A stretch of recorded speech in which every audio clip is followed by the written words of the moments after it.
best team in the NBA, and it is not even close. If you guys got a drink, go ahead and open up your drink. I'm drinking some Pepsi tonight, not sponsored.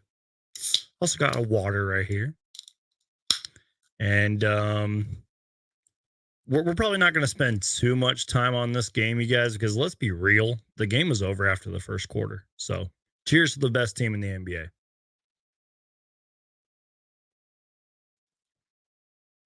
But there's still things I want to talk about, which is why I decided to go live. Let's talk to you guys about a few things. I thought this would have at least been a little bit of a closer matchup than it really was, but it really wasn't. So just so you guys know, I'm rocking my Good Guys hat from the Child's Play Chucky franchise, and I'm also rocking my Riddler pin. So maybe later we'll talk about the Batman. Let me know if you guys have seen that movie, because I absolutely loved it. But yeah, we'll talk a little bit about this first quarter game, because the game is basically over after that. I'll read you guys some stats and facts. We're going to look at the Suns' upcoming schedule. And I want to talk to you about the Bismack Biyombo, what he's doing for his homeland of the Dominican, the Republic of Congo, excuse me. And we'll talk about some other stuff. So if you guys got any questions, any comments, thoughts, let me know. Let's just completely troll and make fun of the Lakers and their disastrous of the season they're having. You know, I said it earlier on Twitter. I was like, yes, the Lakers are living rent free in my head this season, but it's just because I love to troll them and they're just absolutely terrible. And, for years, the Phoenix Suns were always getting trolled and memed. And, obviously they were in the lottery, and now it's like revenge is a dish best served cold. So that's why I'm trolling the Lakers so much. What is going on right here with this hat? Sorry. Anyways, so yeah, make sure to Hulk smash the like button, you guys. Appreciate everybody being here. And let's go ahead and dive into this. So this game was over so quickly, you guys. I think the Lakers might have had a 6-3 start. And then all of a sudden, the Phoenix Suns went on a 14-0 run in 3 minutes. I'm not even joking. 14-0 run, I think, until LeBron hit a shot. Then all of a sudden, it was 27-11 with 5 minutes left in the first quarter. And that was basically it. At the end of the first quarter, it was 48-22. 48 points, which that ties our most we've had in the first quarter or something like that. The Suns by then already had 17 fast break points. Sure, there were some moments when the Lakers kind of would creep back in, but the lead was still 20. The Suns were never threatened in this game. And yes, no 20-point lead is safe in today's NBA, but in this game, it didn't matter. Someone made the good point. They were like, the Suns defense hasn't even been that good since the first quarter, because I guess the Lakers were shooting pretty well after the first, but they were down so much, it just did not matter. So continue to troll the Lakers in the comments. And I appreciate everybody who's being here. David Ray says 48 points after only one quarter. Wowzers, exactly. Mark Jackson, shout out to you, man. Oh my God, Suns just killed the Lakers. Exactly. Miles says, yeah, bro, let's talk Batman. We definitely will talk Batman later. Shout out to Doke Potatoes, you commenting legend. He says, Suns in 4. Need my video. Suns in 4. Yeah, man. Shout out to you. I appreciate you always commenting Suns in 4. I appreciate your hilarious comments. I appreciate you watching every video. So shout out to you, Doke Potatoes. Suns in 4. Is that your shout out? I mean, I could probably give you a better, more proper one later on, but yeah, you're the man, bro. I appreciate it. It was close. I think our franchise record for the first quarter is 50. It's insane. I saw a lot of people in the Suns community talking about the Suns highest scoring game, which was against the Nuggets. I actually made a video about that a long time ago. The Suns finished with 140 points tonight, and they didn't have two of their best players in the game. So this game could have been a lot worse. My dogs are barking, by the way, if you guys can hear that. Sorry about that. Doug Potato says, I need a shout out video Or else I say Suns in 5. Well, just keep commenting and keep watching, and that's all I care about. Well, let's get back to the game, you guys. First off, I wish I could pull up the tweet on the screen, but did you guys see? I think it's Dave McMenamin or whatever his name is. He covers the Lakers, works for ESPN. Anthony Davis was asked if his groin injury is the main reason the Lakers didn't beat the Suns in the playoffs last year. This was Anthony Davis's response. It was. We know that. They know that. They got away with one. So, if I remember correctly, the Lakers were in the play-in tournament last year. And sure, they were injured.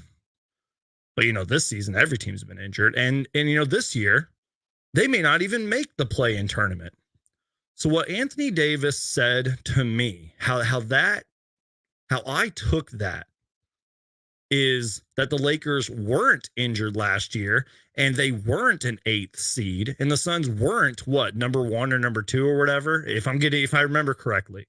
Either way, the Suns had a better record. They had a better season than the Lakers last year. And sure, the Lakers won a couple playoff games, but if I remember, the Suns were beating them in Game 5, and it was that infamous Andre Drummond post-up photo and LeBron and Jay Crowder and all that. Ever since then, the Lakers have just gone completely downhill. They're free-falling. So maybe Anthony Davis said that just to troll the Lakers because he knows the Lakers are absolutely garbage this year and they're not going to do anything. They don't even deserve to make the play-in tournament. I've listened to a lot of call-in radio shows and YouTube shows where fans can call in. And I've engaged with a couple of actually respectable Lakers fans, people who actually know the Lakers and aren't just trolling and all that. And they are even saying how garbage and how terrible this Lakers team is. And this was way before the trade deadline. I've tweeted it. I've engaged with these Lakers fans. Worldwide Rob, I think his name is. He hosts a great radio call-in show, Twitter show, and all that. Lakers fans are always calling in, and they have nothing good to say. And yes, I get it. They have LeBron James. Sure, maybe if Anthony Davis was healthy, they'd be a little bit better, but they are absolutely terrible. I don't care how injured they are last year or this year. Every year, teams deal with injuries, especially this year. Remember when the NBA was plagued with injuries? On top of that, the health and safety protocols and COVID and all that? I feel like, I don't know. I'm sorry, guys. I just had a rant about that.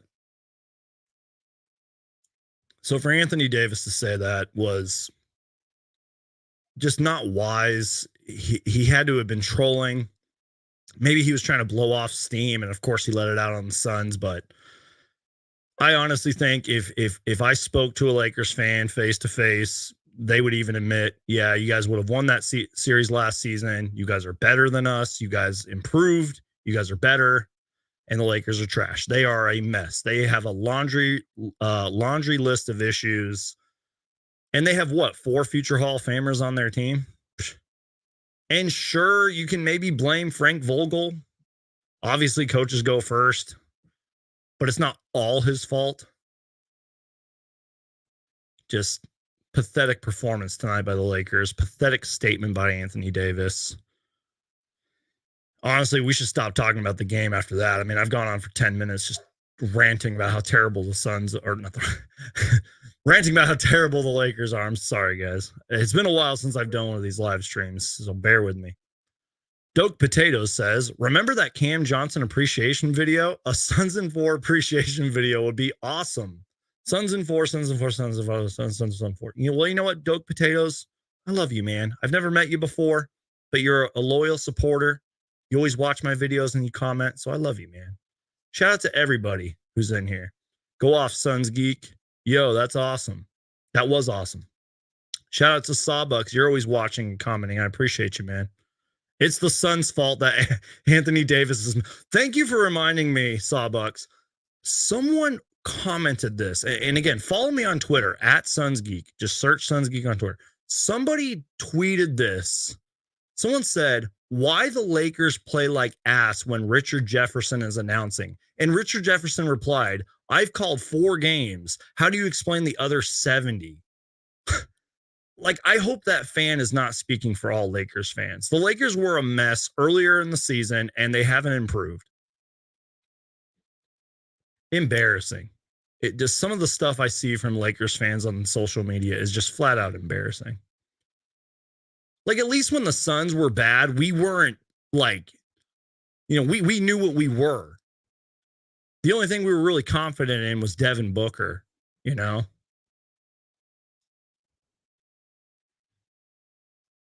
Sorry. Great performance by the Suns. Ball was popping, cutting was on point, and they got the right shot. Exactly.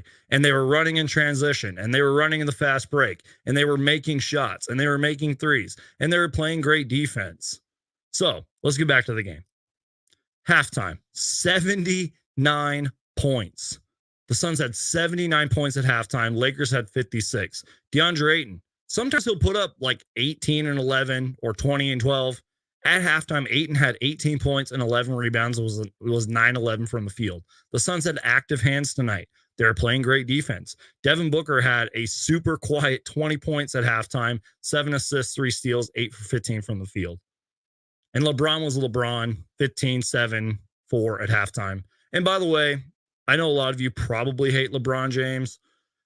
I will say, as a fan of NBA history, it is pretty cool that LeBron reached 20,000, 10 and 10? I'm totally butchering his historic feat, but you guys get my point. So for that's pretty cool. I'm not going to lie. But anyways, back to the game. The Suns had 23 assists in the first half. 23 assists. They also had 23 fast break points. The Lakers had 12 turnovers. They had more turnovers than they did assists, and the Suns had 44 points in the paint, and the game was basically over. I think they pulled their starters maybe midway through the third. There was even one stretch where the Lakers made like 6 straight shots, and the Suns still had a 27-point lead. It's insane. Yeah, thank you, Ryan, for correcting me. I'm sorry. Yeah, it's 30,000 points, 10,000 assists, 10,000 rebounds. Incredible feat from LeBron James. Please don't stone me for this, Suns fans, but I actually think LeBron gets a bad rap. I mean, he's obviously one of the greatest of all time.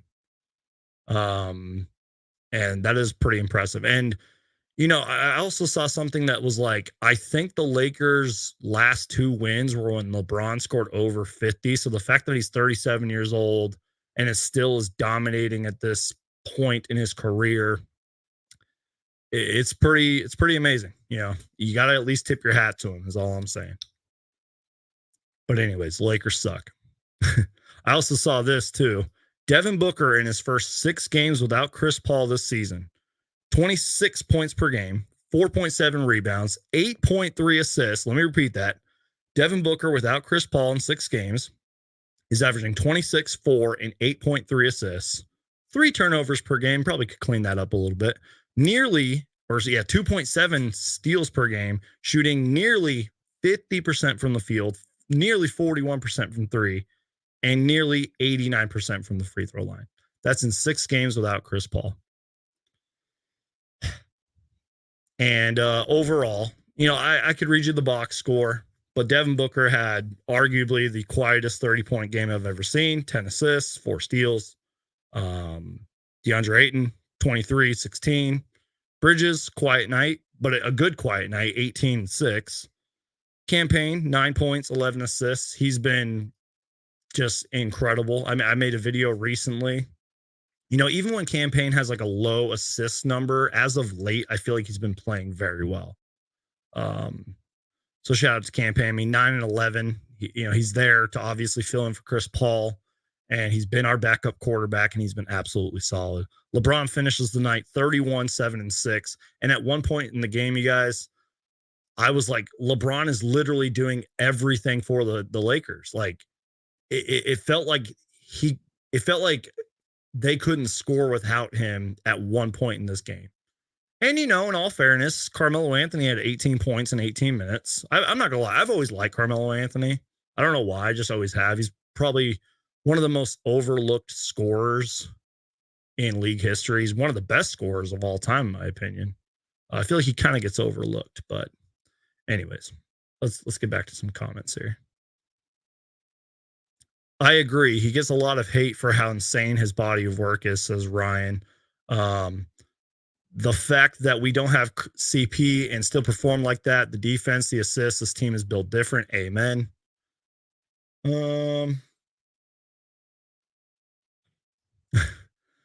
I love my Suns and much love to Suns Geek. Great win. Well, thank you so much, Jesse. I appreciate you, man. Thank you guys so much for watching me rant about how terrible the Lakers are and how terrible they were tonight. And that's why, again, we're probably not going to spend too much time on it. I mean, it's already been 15 minutes, and I pretty much have said everything there is to say about how garbage the Lakers were tonight. So, how about this, you guys? Let's focus on some other Suns topics. I'm going to read you guys the upcoming schedule. Actually, hold on. We'll close it out on a couple more box score stats. Not that it really matters, but then we'll focus on some more Suns topics. So here's what we'll do. We'll read the box score one more time, like the team stats. We'll talk about the Bismack Biyombo thing. I want to read you guys the Suns schedule. We'll talk about the Batman later. And if you guys want, we can talk about the Suns' newest member, Gabriel F.A. Lundberg, although I think I saw a report that he may not be with us for a few weeks, which kind of sucks. But I've been covering all that on my channel. So if you guys are curious about the Suns' newest member, Gabriel Lundberg, check out my recent videos. But yeah, so go ahead and submit your questions or comments or whatever. And we will get to that, I promise. So not that it really matters, but the Suns shot 57% tonight, which is awesome.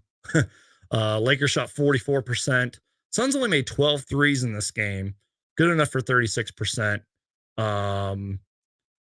85% tonight from the free throw line, out rebounded the Lakers 51-37. And I feel like the rebounding department is huge because after the All-Star break, there was a really big stretch where the Suns, and I hate to pick on him, DeAndre Ayton, were just terrible with rebounding. It was bad. Like I think, who was it? Serge Ibaka, like when we played the Bucks, I think he had like 8 rebounds off the bench. And Ayton only had like 7 or something like that. That's how bad the rebounding was for that small stretch for the Suns. But as of late, DeAndre Ayton and the Suns as a team have really, really improved. My dog's barking. I'm sorry, guys. 36 assists tonight for the Phoenix Suns. Total turnovers, the Lakers had 19, Suns had 11. And the Suns had 76 points in the paint. Just incredible. Just an absolute beatdown tonight. And sorry, I'm just checking something on my computer. Okay.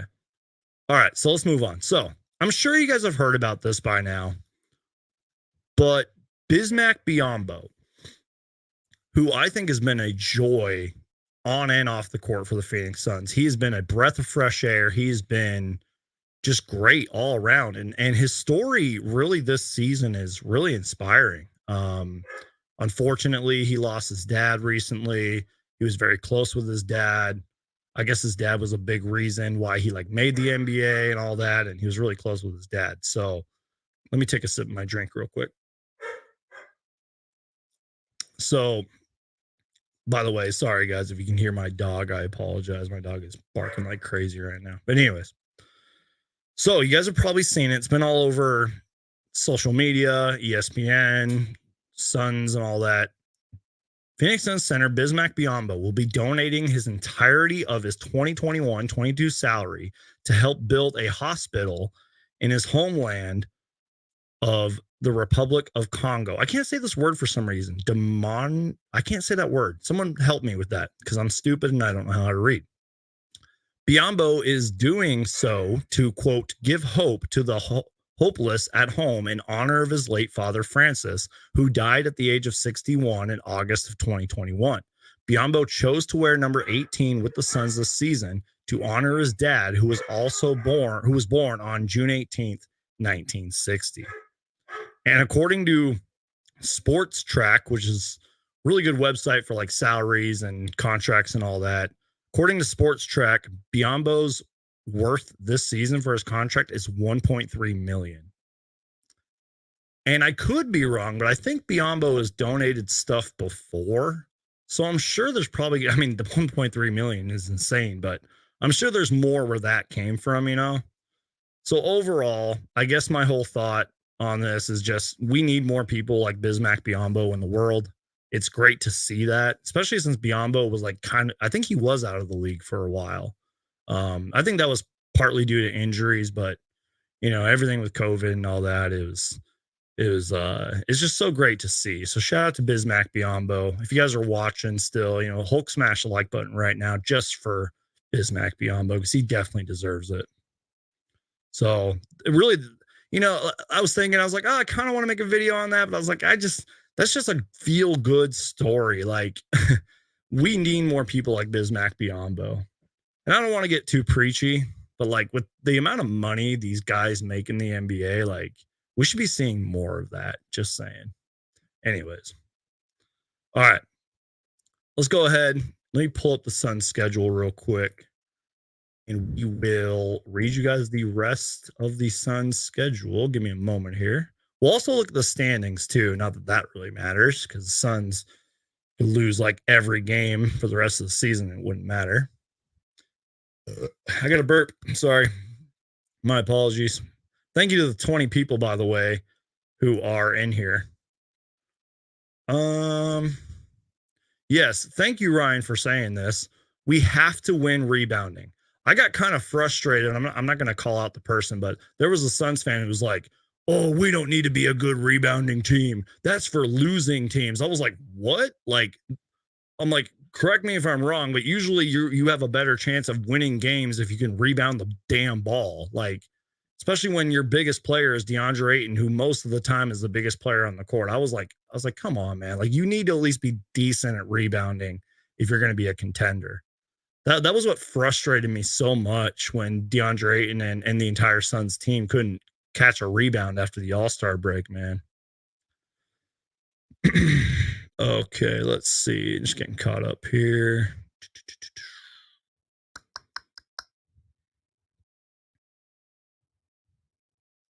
Lindsay says busy is a hero for that. Exactly. Appreciate you.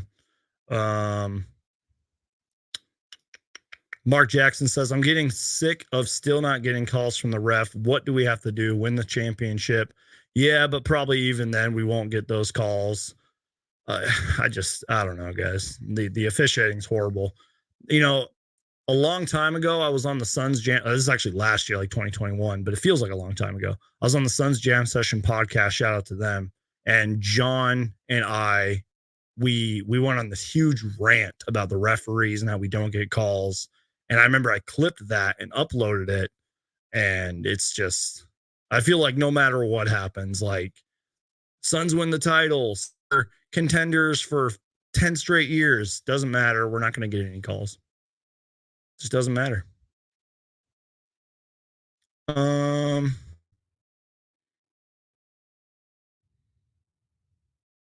Leo, I don't know if I agree with you on this, Leo. I'm not trying to call you out here, but that's kind of why I do want to read the schedule because I don't feel like our schedule's that easy. And let's dive into it.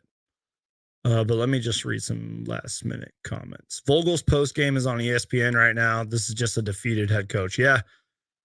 And again, it's not 100% his fault. You can blame him all you want, but yeah, it's he's defeated. You know they're not listening to him in the locker room. They might pretend like they are, but yeah, it's Frank Vogel's time is done. I think maybe in the future he'll get another head coaching job. You do see that a lot. Lots of coaches obviously get fired first, which in some cases I don't think is fair. Like you guys remember when who was it? Who's the Pistons head coach? Well, I'm totally forgetting, but one coach of the year recently got fired. Unacceptable. That's ridiculous. Someone correct me, whoever that was. But all right. So let's finally dive into the rest of the schedule. Here's why I don't think our schedule's easy, in my opinion. And I kind of made a video about this. I think this was around All-Star break. Our next game is against the Pelicans, who I'm looking at the schedule. We lost to last time on February 25th, by the way. They've been playing great as of late. Shout out to Willie Green, our former Suns assistant coach. Now, I'm not saying Willie Green's going to win coach of the year, but I've said this many times. He deserves so much coach of the year mentions and honorable mentions and at least talk, because the way the Pelicans have turned around their season all without Zion and have had some statement wins and are just playing good, that a lot of that has to deal with coaching. So shout out to Willie Green and the Pelicans. And also getting CJ McCollum really helps, because right when they got CJ, before that they were kind of taking off, but right when they got CJ, they really started taking off. And sure, they'll probably be a play-in team. I hope they beat the Lakers to make the tournament or to make the playoffs or whatever. But yeah, they're a good team. So that's March 15th. Then we have a back-to-back, March 16th versus the Rockets. Probably beat them. Then the Bulls. You guys let me know your comments on the Bulls. Sorry, I had to burp right there. They're obviously a really good team, but DeMar DeRozan's playing at an MVP level. Then we verse the Kings and the Timberwolves. Don't sleep on the Timberwolves. They're really good this year. They're going to make the playoffs. Then we play the Nuggets. That's a back-to-back. That's on the road, by the way. 3 games on the road. Kings, Timberwolves, Nuggets. Then we play the Sixers, a.k.a. Joel Embiid and James Harden.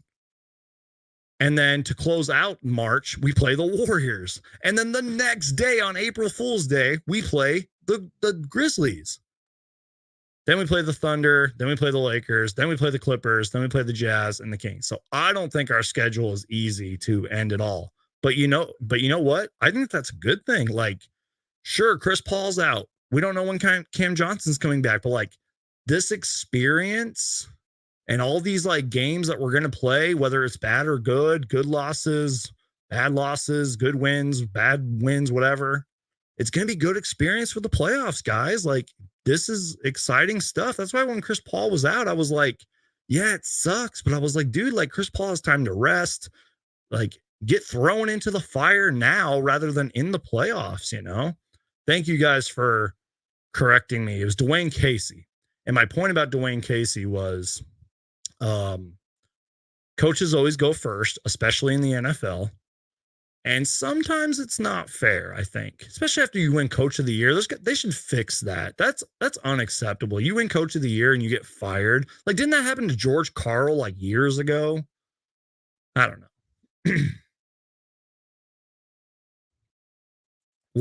Warriors, Grizzlies is an insane back-to-back. Would be good if we can go 1-1. Yeah, exactly.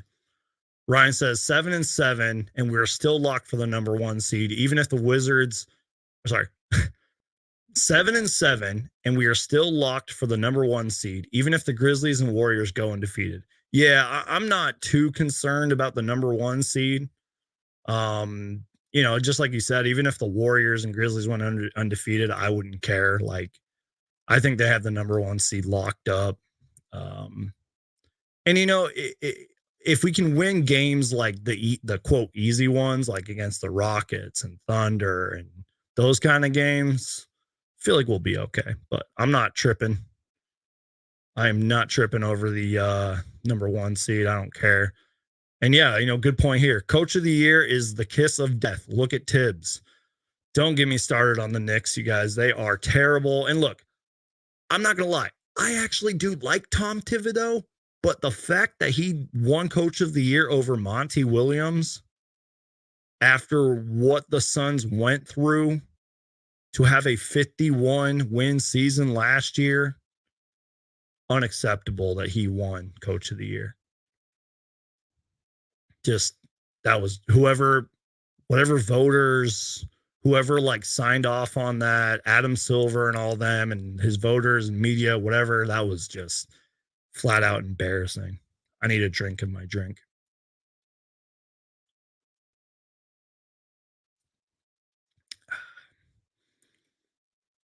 All right. You know what, guys? I don't think I got anything else. Like, unless you guys got questions or topics, I feel like we kind of flew through this and then we barely just reached the 30-minute mark.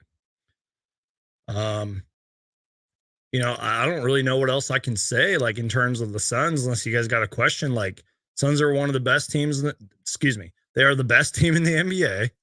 They do it offensively and defensively. We have guys that show up when they need to. We are super deep, deeper than we were last year. And we're just super motivated right now.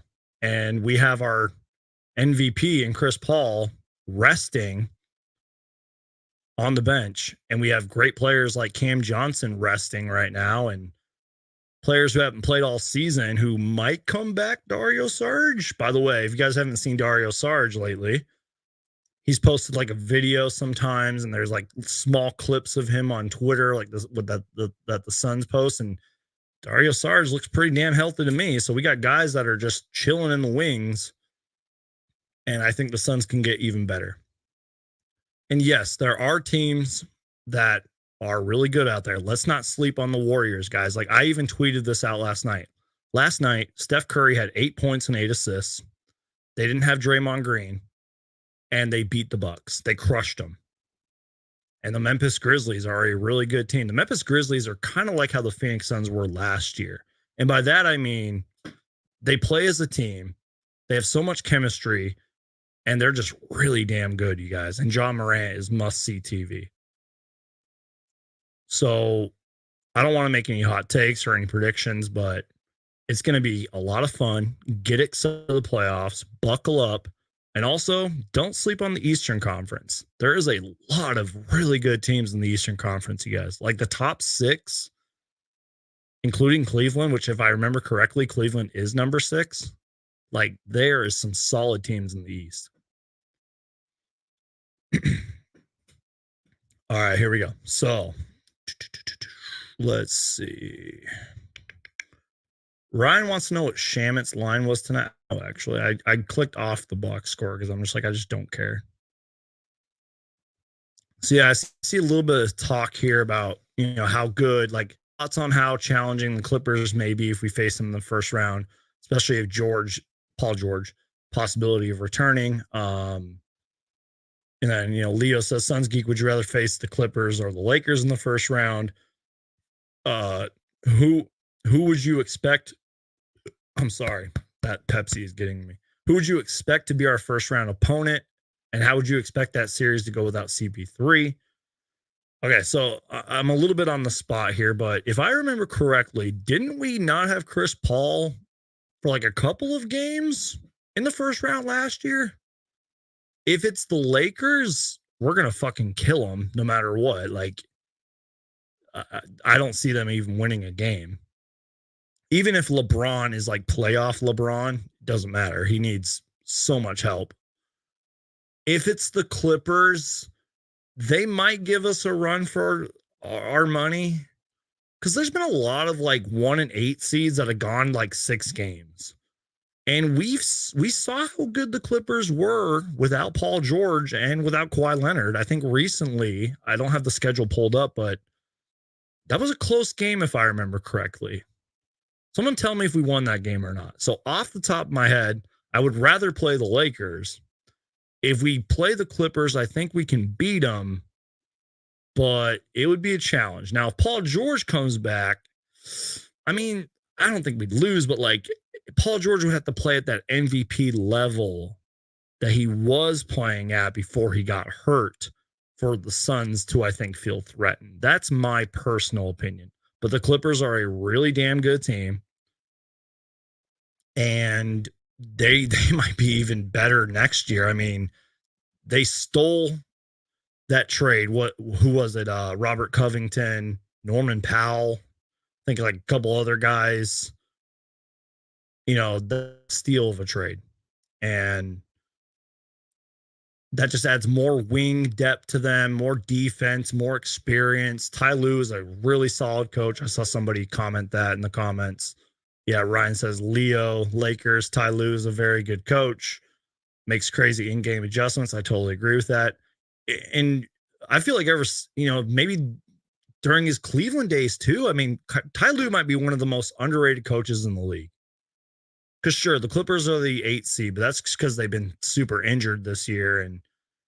But yeah, they're really damn good. So obviously, I'd want to play the Lakers. If we play the Clippers, they might give us a run for our money, but I think we'd win. Now, if we don't have Chris Paul, and if like I'm gonna pick on DeAndre Ayton here, if like DeAndre Ayton is like bad, just saying. I always open-minded. Anyways, Suns are gonna win first round. We're gonna go back to the finals. Book it. Anyways, I guess what I'm trying to say is, I guess the only team I'm really threatened by is a fully healthy Warriors team. So yeah. Okay. Um, let's talk about the Batman, and then I'll close it out because honestly, I got nothing. Like, unless someone asks like a really good question, I got nothing. So now, before we talk about the Batman, I've only seen it one time. I am going to go see it again this week because I'm on spring break this week and all that. And I have some gift cards to like the movie theaters that I got a long time ago and never used, and they're still valid. Shout out to Fan to Go if you guys know what that is. So here's my thoughts on the Batman. By the way, if you can't tell, huge Batman fanboy. I've made videos on this channel. I'm rocking my Riddler pin. Love Batman. But anyways, obviously when someone gets cast as Batman, social media and people just overreact and they freak out. Like, remember when Ben Affleck was cast as Batman? Now, I'm not gonna lie, I was like, what? Like, I'm not gonna lie, that was my reaction, but like, I didn't hate it. I wasn't like, oh my god, this Ben Affleck Batman movie is gonna be terrible because Ben Affleck is Batman and blah blah. Like, no.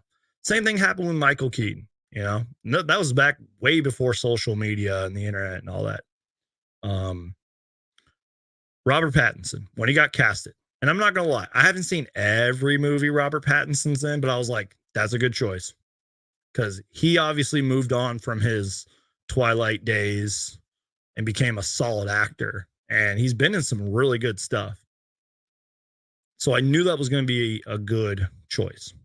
And then they released that first trailer. This was like a year ago, I think. And that trailer still gives me chills. It's one of the best trailers I've ever seen. And even like the second trailer, which was like the main trailer, that was a phenomenal trailer. And the marketing and the advertising has been incredible. Speaking of the Batman, this has been sitting on my desk for like a week now because I saw the movie last week. This is a popcorn tin that I got at the Batman. And then you turn it around, it's got that badass picture right there. I want to get a t-shirt with like that picture on it or like that on it, They like sell them at like Hot Topic and all those places and online. I think my ticket's right here actually. Yeah, this was my ticket from like last week or whatever. But yeah, and it was cool because I went to a local theater here where I live and there was like a few people. I went during the day. I don't know why, I just did. Went during the day and there was like maybe less than 20 people in there, but I felt like I was the only one in the theater because we were all spread out and obviously it's dark, so it was like perfect. So I literally felt like I was the only one in that theater. It was great. So yeah, definitely gonna go see it again. But overall, my thoughts on the movie are it's in my top 5 Batman films of all time. Robert Pattinson was incredible. The entire cast, really, like the guy that played Jim Gordon, what's her name, Zoe Kravitz or whatever her name is Catwoman. That was good. Who's the guy that played it? Colin Farrell is the Penguin, and I guess they're going to make a spin-off series now of the Penguin and all that. So yeah, just an overall solid Batman movie, great action. Some of those scenes remind me of the game Batman Arkham. Like, I've played all those games multiple times. Great action scenes. And I liked how this was like a younger, inexperienced Batman. Like, you guys remember that scene when, like, spoiler alert, remember that scene when he like didn't want to jump off the building? Like, that's a young Batman right there, And sure, his like suit was like bulletproof and kind of like overpowered, but like he still got his ass kicked at some points. So overall, great Batman movie. Gonna go see it again. And I'm kind of declaring this like Batman month. Like, I've been playing one of my Batman games. I'm gonna watch some other Batman films. By the way, DC overall makes great Batman animated films, and overall just great Justice League superhero Superman films. So even if you like hate the Dark Knight trilogy and you hate the Batman and all that, watch some of their animated films. Like, sure, the MCU is obviously huge, but DC kind of has its own thing with their animated films, in my opinion. Shout out to Rick. I appreciate you. Or I'm sorry, I just totally butchered your name. I apologize. I hope I'm not butchering your name. I'm so sorry. Ritik Sharma. I'm so sorry if I butchered your name. Thank you for the $14 super chat. You totally didn't have to do that, but I totally appreciate you, man. Shout out to you. Hey, brother. Hope the stream is going well. How do you see a fully healthy Suns versus a fully healthy Warriors Western Conference matchup going? Then perhaps the team versus Brooklyn or Milwaukee in the finals. Cheers. I kind of talked about this earlier, so I want to give a spotlight to you for obviously being so generous to donate your donation. But yeah, fully healthy Suns versus fully healthy Warriors, and then I think you asked a fully healthy Brooklyn team versus the Bucks. By the way, the Nets absolutely crushed the Bucks the other night. Or was it the Six? Who'd they beat the other night? Either way, even if the Nets have just KD and Kyrie, they're obviously still in the conversation. And I feel like that team has a lot of nice young pieces, in my opinion. But obviously, the Milwaukee Bucks are the NBA champions. They're the defending champions until further notice. And they just got Brook Lopez back. Now, that's going to take a little bit of time to, come back full steam. But we've seen the Bucks have some huge wins this year. Sure, they got crushed by the Warriors last night, but overall, it's like I said, I kind of said this earlier, like, don't sleep on the Eastern Conference. Like, there are some solid teams. The Nets might be the most talented 8 seed in NBA history. And again, it's all because you have Kevin Durant and Kyrie Irving. We don't know what's going to happen with Ben Simmons. As much as Sixers fans hate Ben Simmons, if he can come back and actually play solid defense, then that's just another talented player you have on your team. And they have depth, and Steve Nash is their head coach. And they have guys like Amari Stoudemire on the bench and a great coaching staff.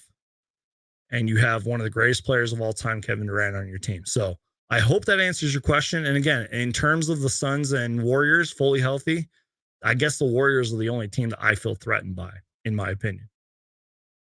Because again, let's say Klay doesn't have it going and Draymond's like fouled out. You still have Steph Curry. And then that team moves the ball very well. And they have guys that just know how to play, and they have championship experience. And sure, someone made this point recently, like, this isn't the Lakers of old, or not the Lakers. This isn't the Warriors of old. Like, it's not like they're coming off 5 straight NBA Finals appearances, because I think people forget the Warriors missed the playoffs 2 years in a row now. But again, they still have Steph Curry, still have Draymond Green, still have Klay Thompson, Steve Kerr's on their bench. So I hope that answers your question. Thank you for the generosity with your super chat. If you want to ask another question, I promise I'll get to you. And I apologize if I butchered your name. Please forgive me. I'm a terrible reader. But yeah, thank you for your generosity. I appreciate you, man. The Dark Knight is definitely the best Batman movie I've ever seen. Though, to be honest, I've only seen 4 of them, not including the newest Batman. Go back and watch some of the older ones, man. Batman 1989 is solid. Batman Returns is really good. Kind of weird, but it's good. Mark Jackson, thank you for the $5 super chat. How good is the new guy we signed? Does he fit our play? Okay, so I've made a couple of videos on this, and first off, once again, thank you for the super chat. I appreciate it. And I feel like I've watched a decent amount of film. I don't want to consider myself like a scouting expert. I don't want to consider myself an expert on Gabriel Lundberg, by the way. I guess he goes by Ife Lundberg, but I'm gonna call him Gabriel Lundberg.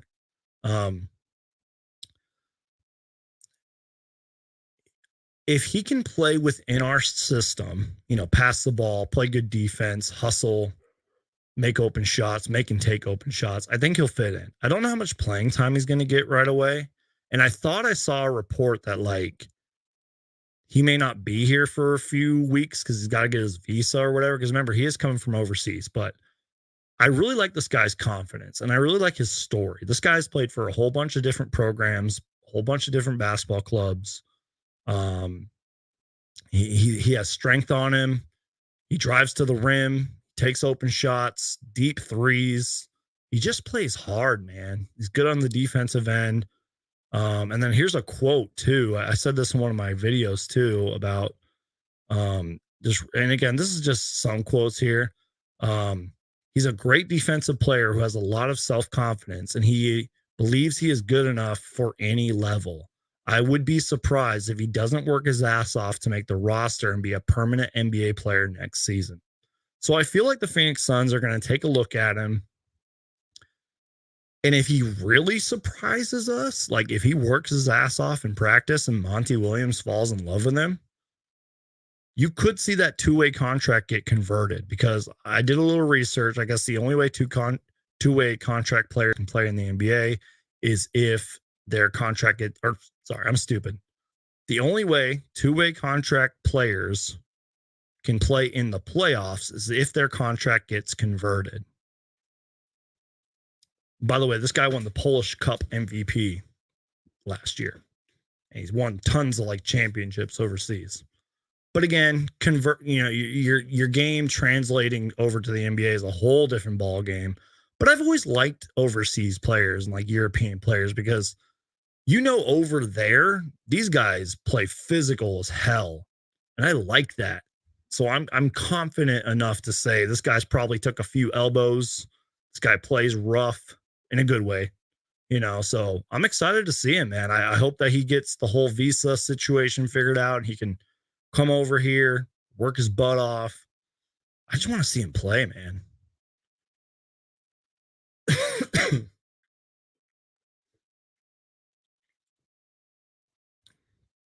Thank you guys for the super chats and the nice comments, and just thank you guys for watching. Man, I went on a whole Batman rant and you guys kept watching. I appreciate you. By the way, huge Batman fanboy here. I know I'm wearing a good guys Chucky Child's Play hat, but I've made videos in the past about Batman. I've showed you guys my Batmobile collection. I just absolutely love Batman. And again, got my popcorn tin right here. Love the Batman. Definitely want to go see it again.